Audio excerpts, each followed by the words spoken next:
आमाच्या विशेष बुलेटिनमध्ये आपलं स्वागत आहे। पाहूया विशेष बातमी। नागपूरमध्ये भाजप नेते चंद्रशेखर बावनकुळे यांनी विविध राजकीय घडामोडींवर भाष्य केले। यावेळी पेपरफुटीच्या मुद्द्यावर प्रतिक्रिया देताना त्यांनी केंद्रातील मोदी सरकारने पेपरफुटीच्या घटनांना आळा घालण्यासाठी कडक कायदा केल्याचे सांगितले। तसेच विविध राजकीय मुद्द्यांवरही त्यांनी आपली भूमिका मांडली।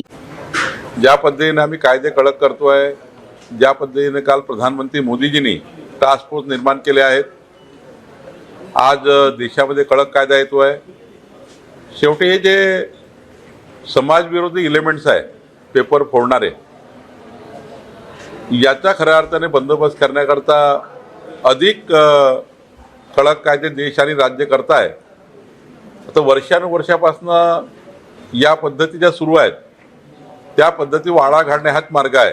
त्यामुळे आम्ही आमचं सरकार, मोदीचं सरकार, देवेंद्रजीचं सरकार अत्यंत याला सिरियस घेतलं। आपण बघितलं असाल की 3 दिवसापासून, 4 दिवसापासून आणि मागच्या अनेक काळापासून प्रधानमंत्री स्वतः या ठिकाणी लक्ष घालून आहे।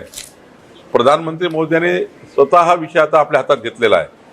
मला असं वाटतं की यानंतरचा काळ हा या पेपर फुटी करणाऱ्या लोकांकरता त्यांचा या ठिकाणी आयुष्यच बर्बाद होईल। या लोकांचं ज्यांनी हा प्रयत्न केला, असे कडक कायदे हे कोणाची हिंमतच झाली नाही पाहिजे। अशा पेपरफुटी करणाऱ्याची हिंमतच होऊ नये अशी काळजी केंद्र सरकार, राज्य सरकार घेत आहे। नाही, ओबीसी मंत्रालयाने एक GR काढला की त्यामध्ये अधिक सुलभता यावी, वर्षानुवर्ष काही पेंडन्सीच्या त्या निकाली काढाव्या। त्यामुळे ओबीसी मंत्री अतुल सावे यांनी हा निर्णय घेतलेला आहे की ओबीसी समाजातील आणि इतर समाजातील सुद्धा कार्यपद्धती सुलभ व्हावी, याकरता एक समितीच्या शिफारशी आम्ही मागतोय। सर, पहिला विषय होता अनुसूचित जमाती संदर्भात तशी समिती करण्यात आलेली आहे। हलबा समाजामध्ये त्यांच्या ज्या डिमांड्स आहे, त्यांच्या डिमांड्सबद्दल आम्ही एजीचं मत घेतलेलं आहे आणि एजीचं मत घेऊन पुढे आम्ही जाणार आहे। पहिल्यांदाच महानगरपालिकेने स्वतःचा बुलडोझर विकत घेतलाय, पुन्हा चालणारा बुलडोझर नेमका नाही, आमच्या डीपीसीतनं पैसा दिला आहे। जिल्हा नियोजन मधून पालकमंत्री म्हणून तो पैसा मंजूर केला। देवेंद्रजी, नितीनजीची सूचना होती की हा निधी द्या, तर असे मशीन घेतलंय। हा मशीन केवळ जे अनाधिकृत अतिक्रमण आहेत, अतिक्रमणाकरता नागपूरमध्ये टास्क फोर्स आम्ही निर्माण केला, ज्यामध्ये विपिन इटनकर जे आयुक्त आहेत ते या इन्क्रुजमेंट कमिटीचे चेअरमन आहे आणि 7 अधिकाऱ्यांची एक इन्क्रुजमेंट कमिटी तयार केली आहे इन्क्रुजमेंट काढण्याकरता। आणि ही समिती आता पुन्हा जिल्ह्याचा आणि शहराचा ड्राईव्ह घेईल। ज्या ठिकाणी अतिक्रमण काढायचे आहेत त्या ठिकाणी तातडीने अतिक्रमण काढण्याचं काम करणार आहे।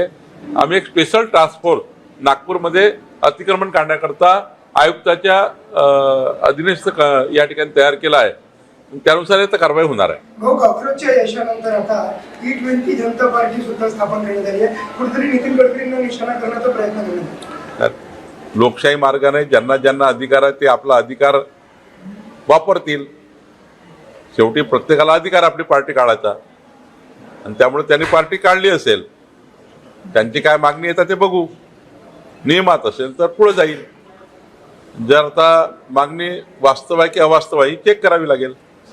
पावसाचा खंड पडला मध्ये परत काही पेरण्या झाल्या नाही, दुबार पेरणीचा आहे। असेसमेंट महसूल विभाग करणार आहे का राज्यात? चालूच आहे, रोजच आमचं असेसमेंट होत असतं। मंत्रिमंडळाचा पहिला विषय असतो कॅबिनेटचा राज्याचा असेसमेंट। एक येणाऱ्या महत्त्वाचे 3 विषय असतात कॅबिनेटमध्ये।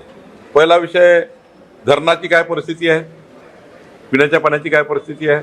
दुसरा विषय मदत पुनर्वसनाचा असतो की मदतीची काय व्यवस्था आहे, पुनर्वसनाची काय व्यवस्था आहे जर आपत्ग्रस्त असेल। आणि तिसरा विषय असतं की पीक पाणी। आणि त्यामुळं रोज प्रत्येक कॅबिनेटमध्ये तो आढावा होत असतं। अर्धा वेळ कॅबिनेटचा अर्धा वेळ 3 विषयावर जातं आणि मग बाकी विषय येतात। त्यामुळे राज्याचं असेसमेंट रोज होतं, राज्याचा संपूर्ण पीक पाण्याचा रोज त्या ठिकाणी तपासणी होते। आणि त्यामुळं महसूल विभाग हा अलर्ट आहे।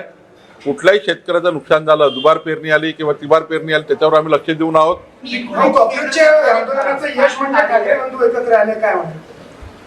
बेगाना शादी में अब्दुल्ला दिवाना असं झालं आहे। त्यामुळं बँड वाजवत आहे। मुलं कुणाला झाले, बारसं कुणाला होत, बारसं कोणी करताय, त्यामुळे जाऊ द्या, त्याला बारसं करू द्या, लाडं खाऊ द्या। आमा चॅनलला लाईक करा, बातमीला शेअर करा, सबस्क्राईब फॉलो करायला विसरू नका।